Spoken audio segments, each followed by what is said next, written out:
العالمين والصلاة والسلام على خاتم النبيين وعلى آله وأصحابه أجمعين. أما بعد، فأعوذ بالله من الشيطان الرجيم. بسم الله الرحمن الرحيم. يا أيها الذين آمنوا لا تأكلوا أموالكم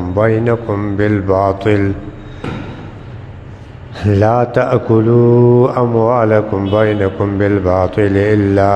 أن تكون تجارة عن تراض منكم ولا تقتلوا أنفسكم إن الله كان بكم رحيما. عن عمر رضي الله تعالى عنه دفع مال اليتيم مضاربة لينميه. معاملات سلسله کی خبره مخکې هفتوار درس کې را روانه وه، چونکې لکه څنګه چې زمونږ په ژوند کې عبادات په موږ باندې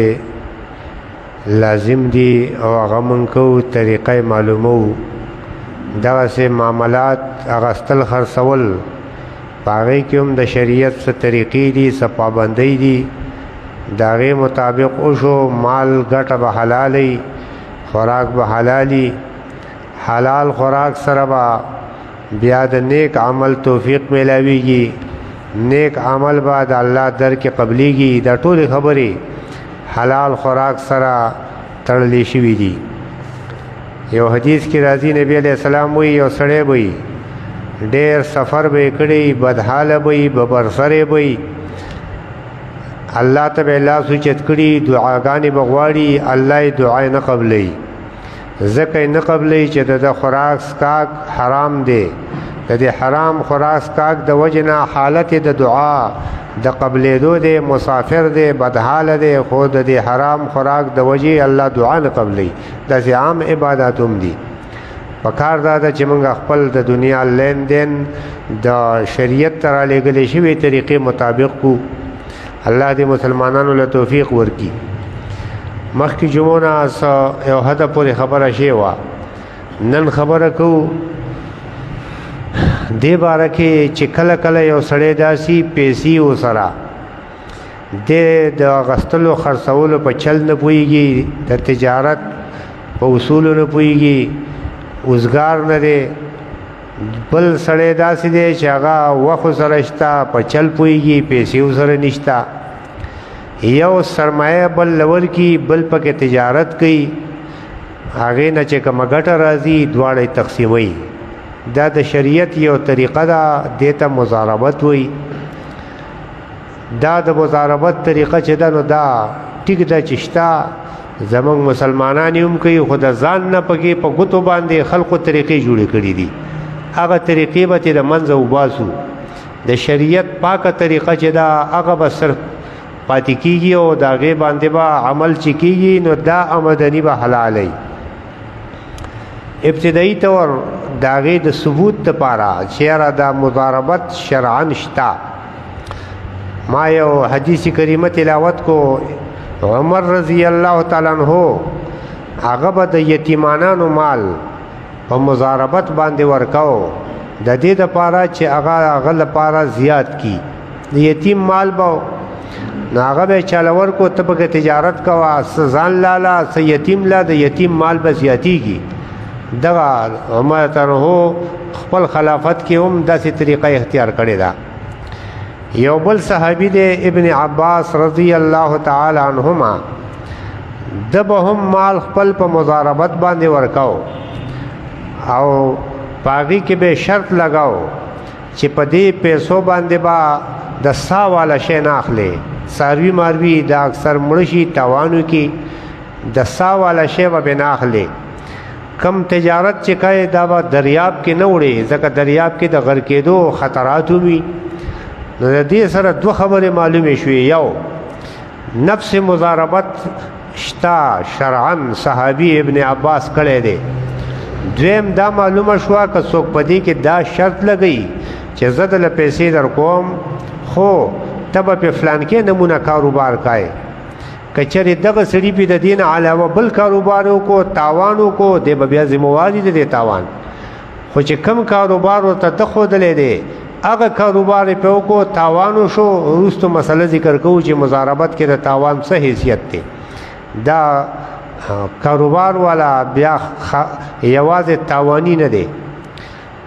دارنګې دا شرط پې ولګاو چې په فلانکې علاقه به تجارت کوي فلانکي سړي سره به معامله کوي فلانکي سره به نه کوي دا شرط ټیک دی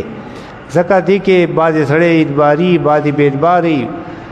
دا بعضې څیزونو په تجارت کې نقصانات دي خطرات دي د ضایع کېدلو هلاک کېدلو نو دا شرطونه که پکې لګوي نو دا ټیک دی شرعاً دا منع نه دي دا جایز دي خو خبره مې صرف نفس بنیادی د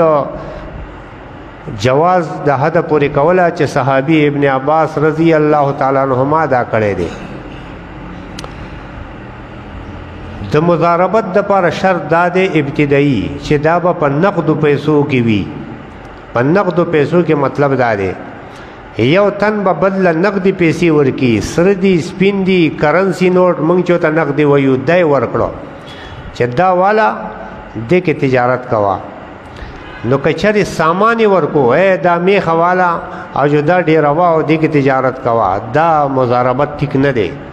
سامانونه کپړې دي بل شی دي دا والا او دا خرڅوه او اخله او دې کې چې کومه ګټه وشوه زما ستا به نیمه دا مضاربت ټیک نه دی شرعاً وایي دا به په نقودو کې وي یو طریقه شته د جواز دپاره هغه طریقه دا ده تا سره څاروی دی یو سړي له ورکه چې ته زما د طرف نه د دې د خرڅولو وکیل شوې ماله دا خرڅ کا تا چې ماله دا خرڅ کو کمی پیسې نقدې شوې په دې کې نقدو پیسو کې به زما ستا د مضاربت عقد وي پته هغې کې تجارت بیا کوه نو په مضاربت باندې ګورې تا نقدي پیسې ورکړې څاروی کپړې وغیره بل شی عروض دې نه دي ورکړي نو یو شرط پکې دا دی چې مال تجارت باندې چې کوم سرمایه ته ورکوې دا به د نقدو په شکل کې وي دا به د سامان په شکل کې نه وي که د سامان په شکل کې نو دغه سړی به وکیل جوړ کړي د هغې په خرڅولو او په هغه پیسو کې به بیا ستا د هغه سره عقد مضاربت وي دې دپاره چې چونکې د سامان پته نه لګي چې دا څومره باندې پیسې دي په دې کې مالیت دی سبا ګټه به څومره وي نقدي پیسې ته ورکړي 1 लाख روپۍ نقدي دي د هغې پسې اوس ګټه څومره چې نخلي په ګټه کې به د دواړو د معاهدې مطابق په شرط باندې تقسیم وي دویم شرط پکې دا دی چې په نفع نقصان کې به شرکت وي په نفع او نقصان کې به شرکت وي نفع او نقصان کې شرکت دا ټکي موږ عام استعمالو خو مقصد ته نه غلط اخلو غره سبا تاوان وشو نو هغه چا چې تجارت کو هغه ته خلک وي بس نیم تاوان پتا شو نیم په ما شو ځکه نفع نقصان کې شرکت مونږ ویلې او کنه دا ټکی شرعي دی ټیک دا ټکی شرعي دی نفع نقصان کې شرکت شتا خو تا چې کوم نفع نقصان جوړ کړی دي دا نه دی ګوره بل طریقه باندې نفع نقصان کې شرکت دی هغه دا دی لمبه خو به دا ګورو تجارت شو شپږ میاشتې کال د ورځې ګټه څوک نه راوباسي چې نن دا وشو نن دا وشو شپږ میاشتې پاسې سب کوي کال پس کوي حساب وشو ګټه پکې وا د شرط مطابق ګټه تقسیم شوه لا دا مضاربت ختم شوی نه دی دا عقد مضاربت باقی دی مخې ته پکې نور تجارت روان دی نو چې کله مخې ته پکې نور تجارت روان دی بله پیره پکې نقصان تاوان وشو چې تاوان وشو دا لمبانۍ ګټه به بیا دواړه فریقین را جمع کوي تاوان به ترې پوره کوي سرمایه چې کوم تاوان شوی دی هغه به ترې پوره کوي نو خبره دا شوه چې تاوان به لمبې د ګټې نه پوره کیږي که چېرې تاوان دومره شوی دی چې د ګټې نه نه پوره کیږي بیا به د پیسو تاوان د سرمایه والا باندې راځي یوازې د پیسو والا باندې به راځي چې هغه ته عربی کې رب المال وی. مضارب چې څوک تجارت کوي په د تاوان راغلی دی خو د تاوان شکل بدل دی. د تاوان شکل دا دی چې هغه کال شپږ میاشتې محنت وکړو، مزدوري وکړه، ستړی برداشت کړه، څه ورته په لاس ورغله، ګټه خو شوې نه ده که نه، د هغه تاوان وشو، وخت یې ضایع شو، ستړی وشوه، فایده رانله. دغه تاوان دی. د سرمایه والا پیسې تاوان شوې، نفع او نقصان کې شرکت دی، فایده کې هم شرکت راغی، ګټه څه یو واغسته څه بل واغسته، تاوان کې هم شرکت راغی، خو د تاوان د شرکت شکل جدا دی. د یو سرمایه لاړه دا تاوان دی، د بل وخت ضایع شو، ستړی وشوه، ګټه ونه شوه، د تاوان دی. د نفع نقصان د تاوان دا مقصد دی. ګورې زمونږ ډېر پویه خلکو اشتامونه ما کتلی دي د مضاربت چې هغه هم دقه په کې لیکلي چې بس کم سبا تاوان وشو په سرمایه کې دا تاوان به دواړه برداشت کوو. دا خطا ده. ګورې په مضارب باندې د تاوان د سرمایه تاوان نه راځي. نو که ته بله خبره شي چې یاره جدی به پکې ګټه کوي او هغه به ځان له اخلي او تاوان به ښي او دا به کوي. د مضاربت بنا په اعتماد باندې ده. دا به د هغه چا سره کوې ستا په اعتماد دی، دوکمار نه دی، دروغجن نه دی، غلاګر نه دی، سبا تختی نه، رک سړی نه دی، ځکه د دې اعتماد باندې ده. هغه ځان له تجارت کوي، ګټه او نقصان هغه ته معلوم دی. نو دې وجې نه چې چا باندې دی دغه اعتماد شته مضاربت به ورسره کوي، خو که دغه اعتماد په چا نشته مضاربت به نه کوي. هم دغه وجه وه چې مخکې کلونو کې داسې بې اعتماده خلقو من اعتماد وکړی شو په نامعلومو، نه کور معلوم دی نه ځای معلوم دی او بس سرمایه لاړه غرقه شوه. نو دا د هغه اعتماد خبره ده. نو د هغه چا سره دا معامله پکار ده چې د چا باندې دا اعتماد کیدی شي. نو چې دا اعتماد په چا نه نو دا معامله د هغې سره د مضاربت نه ده پکار. یو بل شرط پکې دا دی چې داسې شرط به پکې نه چې یو تن چې دی هغه فائدہ اخلي او بل تن چې دی هغه د فائدې نه پکې محرومه کېدی شي. دې ته وایي شرکت فی النفع والنقصان. نه شرکت په نفع کې نو هغه شرط چې په هغې باندې شرکت قطع کېږي ختمیږي داسې شرط به پکې نه وي. دا به څنګه دا به داسې سرمایه والا وي چې ته په میاشت کې ماله 10,000 روپۍ ګټه راکوتې او ټولې نورې باقي ستا هر څومره چې ګټې لږې ګټې ډېرې ګټې. غلط دی. ولې غلط دی؟ ځکه دا قطع د شرکت راولي په نفع کې. کېدای شي هم دقه 10,000 وګټي دا خو سرمایه والا واغستو بل ته څه میلو شو هېڅ میلو نه شو. نو کم شرط چې په هغې باندې په نفع کې شرکت ختمیږي دا شرط به خطایي. دغسې پیسو والا کاروبار والا ته وایي چې ته داسې کار کوه که نه چې په میاشت کې چې څه ګټې 10,000 دې تا اخله ګټه او باقي ماله راکوه. نو کېدای شي هم دغه 10,000 ګټه وشي 10,000 هم ونه شي. نو دا قسمه شرط د معلومې ګټې یا د پیسو والا د پاره لګول یا د کاروبار والا د پاره لګول دا جایز نه دي. زمون خلک پیسې اکثر په مضاربت چې ورکوي نو څه وایي ماله 2% ګټه به راکوې دا څه کوه په 100 پسې به دومره راکوې یا په لاکو پسې به دومره ګټه ماله په میاشت کې راکوې او باقي ځان له ګټه. دا ټیک نه دي. ښه په نفع کې شرکت دی. شرکت مطلب دا دی چې د هر یو حصه به معلومه وي د ګټې سر به معلوم نه وي. تا په کروڑو روپۍ چا درکړي دي په لکو دي په زرګو دي د ګټې حصه معلومه ده. نیمه ګټه ستا نیمه ګټه زما. ٹھیک ده. په ګټه کې زیاتې کمې جایز دی. 2 حصې ګټه تا اخله 3 حصه مال راکوه 3 حصې ګټه تا اخله او 1 حصه مال راکوه. یو ته 50% او 40% او 25% نن سبا دغه جدید اصطلاحګانې دي. خیر دی په فیصدۍ باندې یو تن محرومه کېږي نه. که 100 ګټي نو که په 50% مضاربت دی نو 50 د یو شوي 50 د بل شوي. کسل ګټي په 1/4 باندې مضاربت ته نو 25 روپۍ د یو شوي او 75 روپۍ د بل شوي خو هر یو ته پکې څه نه څه میلو شو په ګټه کې قطع د شرکت په نفع کې نه راځي نو دا ټیک ده خو که چېرې داسې شرط پکې وي چې په هغې کې هغه شرکت په فایده کې منقطع کېږي نو داسې قسمه مضاربت شرعا جایز نه دی دې وجې نه دا ډېر کپنۍ دي داسې چې هغه معلومه ګټه ورکوي تاله به موږ میاشت کې په لاک پسې دومره درکوو په دې پسې به دومره درکوو نه دا نه که ته دا اندازه ماته معلومه ښودی شي چې زما پیسو چې څومره وګټل هغې کې دومره ګټه ستا او دومره زما نو ټیک ده کله کله داسې وشي ډېر کسانو پیسې غونډې کړي دي یو تن پکې کاروبار کوي نو اوس د هر چا سرمایه خو معلومه ده د یو لاک دی د یو 2 لاک دی د یو 15 لاک دی دا ټول جمع شوي هر یو سره دا دي چې تجارت کې چې کومه نفع وشوه نیمه وي نو هغه ټول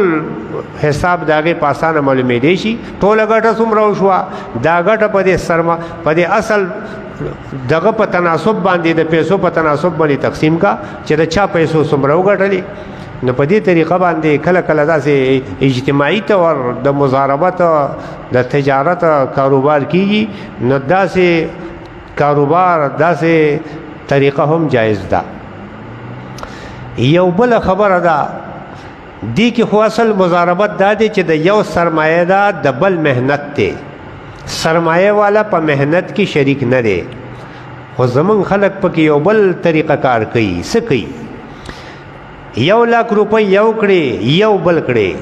دواړه کاروبار کوو خو زما سره ټیم نشته زه نشم کولی کاروبار به ته کوې په یو تن باندې کاروبار کې خو آیا دا په دې طریقه باندې تجارت چې دی مضاربت چې دی دا یو قسم مضاربت دی که نه دا جایز دی که جایز نه دی دې قسمه مضاربت کې خبره داسې ده چې دا مضاربت نه دی ګورې ښه دا مضاربت نه دی په مضاربت کې چې کله څوک چې کاروبار والا دی یعنی تجارت کوي د به سرمایه نه دا مضاربت ختم شو نو چې مضاربت ختم شو مضاربت نشو نو دا یو قسمه دا شرکت او مخې ته د شرکت مسله دی خبره لږ الټا شوه 2 تنه پیسو شریکې کړي او وی دواړه تجارت کوو خو یو تن به پکې کار کوي او دا یو تن به محنت نه کوي نو دا شرط د کار په یو باندې لګول دې سره شرکت ختم شو خو دا مضاربت شو خو څنګه مضاربت شو په دې کې ضروری بیا دا ده 1 لاک روپۍ د یو دی یو د بل دی په دې کې به چې نفع په نیمه باندې نو په دې کې چونکې نیمه ګټه دی سړي خپلو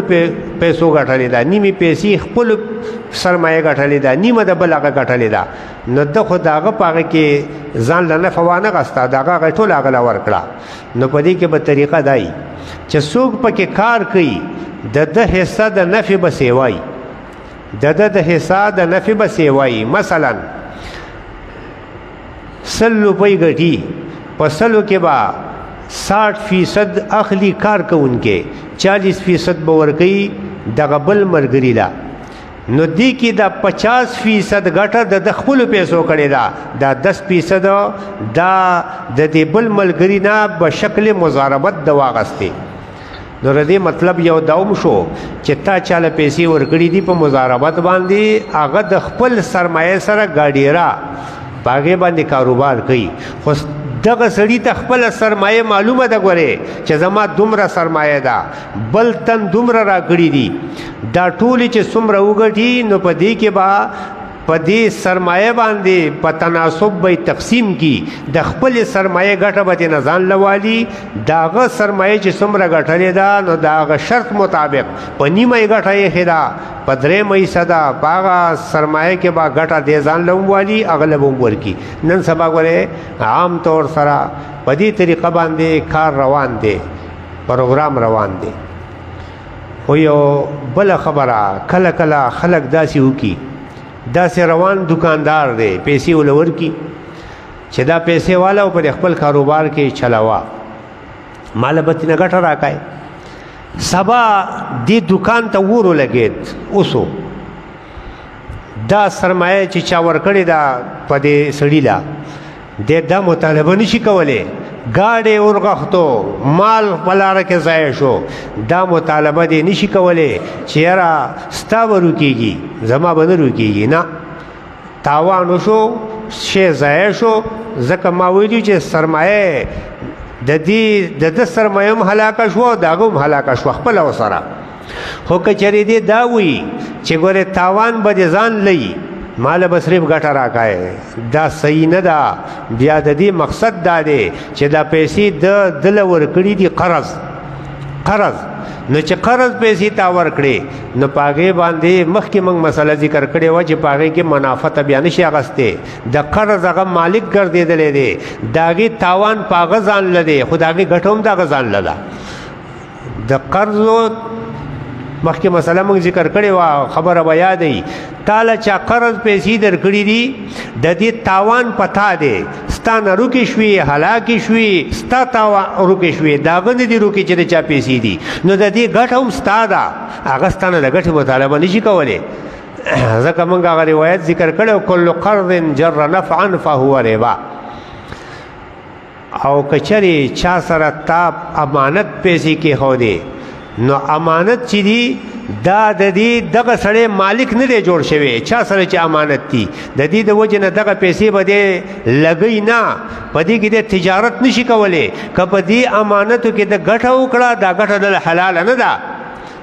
او که دا امانت د ده نه ضایع شوې ډاکه شوې اور ولګېده د هغې تاوان هم پتا نشته د هغه اصل مالک هغه مال ضایع شوی دی دې کې یو عام قانون دی الغنم بالغرم فایده په تاوان چې د تاوان مخه پکې شته د فایدې اغستل تاله جایز دي د تاوان مخه پکې نشته تاله فایده اغستل جایز نه دي قرضو کې د تاوان مخه نشته د ضایع کېږي د هغه مال ضایع کېږي تاله به ستا هغه درکوي نو په دې کې تاله منافع اغستل جایز هم نه دي او دارنګې په مضاربت کې د تاوان مخه شته تا پیسې ورکړي دي ممکنه دا ده چې هلاکې شي تجارت تاوان وکړي نو ستا تاوان کېږي ستا سرمایه ضایع کېږي نو په دې کې تاله نفع اخیستل هم جایز دي الغن بالغرم دا د عربی یو الزمان الخراج بالزمان دا تعبیرونه دي د فقه عالمان دا خبره بعضې اوري نو د هغې مطلب هم دا دی چې کوم ځای کې تا ته تاوان راځي په تا باندې ذمواري پرېوځي هلته کې د هغې تاله ګټه هم جایز ده خو چې په تا ذمواري نه پرېوځي تاله ګټه جایز نه ده د هغې یو مثال تاسو ته بل ویما دا ټیکهداران نه دوی کله کله ټیکه والي په بلې خرڅه کي ټیکه والي په بلې خرڅه کي آیا دا جایز ده او که جایز نه ده نو دې کې خبره داسې ده که سرکار ته جوابدeh د غړمبنې ټیکهدار دی د هغې د سبا د نامنظوره کېدو نامنظورۍ ذمواري په دې اولني ټیکهدار ده دله د دې دویم ټیکهدار نه ګټه کول جایز دي خو که چېرې په ده باندې ذمواري د تاوان نه پرېوځي په دې ړمبي ټیکهدارو نو بیا دله دا ټیکه خرڅول جایز نه دي کله کله داسې پکې که وشي چېرې یو ټیکهدار ټیکه وکړي او دا بل وایي چې په ما باندې په دومره فایده را خرڅه کا تاله به زه دومره فایده درکم دا ټیکه زما شوه خو د هغه اصل سړي نه به دا ټیکه زه کومه ذموار به هغه ته ځئ ما دا بل ټیکهدار چې د منځه ځان وباسي چې ګورې زه به سبا ذموار نه یم دله دا ګټه هم جایز نه ده د څه شي په عوض کې دی ګټه علي کم محنت ده وکړو ها که چېرې دی ګټه علي د دې زمان د دې تاوان د دې ذموارۍ په وجه اخلي چې سبا دې سرکار ته جوابدeh دی د چا نه ټیکه اخیستې ده هغې ته جوابدeh دی دا شی نامنظوره شو د دې تاوان به په ده پرېوځي خیر دی مخې ته په بل منې ټیکه خرڅوي او فایده پکې کوي بهرحال دا خبرې ګورې هره خبره چې ده د دې د شریعت څه اصول دي هغې ته به سیده کول غواړي موږ ځان له په ګوتو خبرې سیده کوو اخوا د شریعت په اصول باندې د هغې د سیده کولو کوشش نه کوو په کار دا ده چې موږ خپله معامله د شریعت په اصولو باندې صحیح کوو دې کې منځ کې یو ضمناً یو بله خبره کوو چې د هغې د مضاربت سره خو تعلق کم دی خو د شرکت سره تعلق دی او مضاربت کوم یو قسم شرکت دی د شرکت یو قسم دی دا هغه دا ده چې پلاری دغه سرمایه ده دغه سرمایه کې ورسره شاید بل د خبره شوي هم بل زمن کې زامن ورسره کار مهنت کوي آیا سبا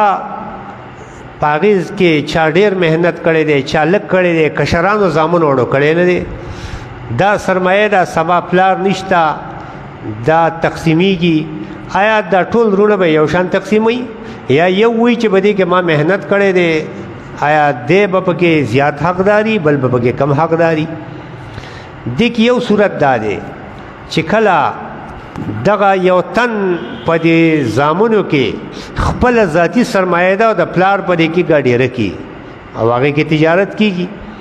نو دا یو زوی پکې د خپل سرمایه د ګټې ځان له ذاتی تور حقدار دی خو کچري سرمایه د پلار ده زامن هغې ورسره چا باندې خرچه تشه شوې ده قدرې چا باندې خرچه هم شوې ده هغه محنت مزدوري پکې هم کړی دی دا ارڅ چې شوي دي دا د پلار مال دی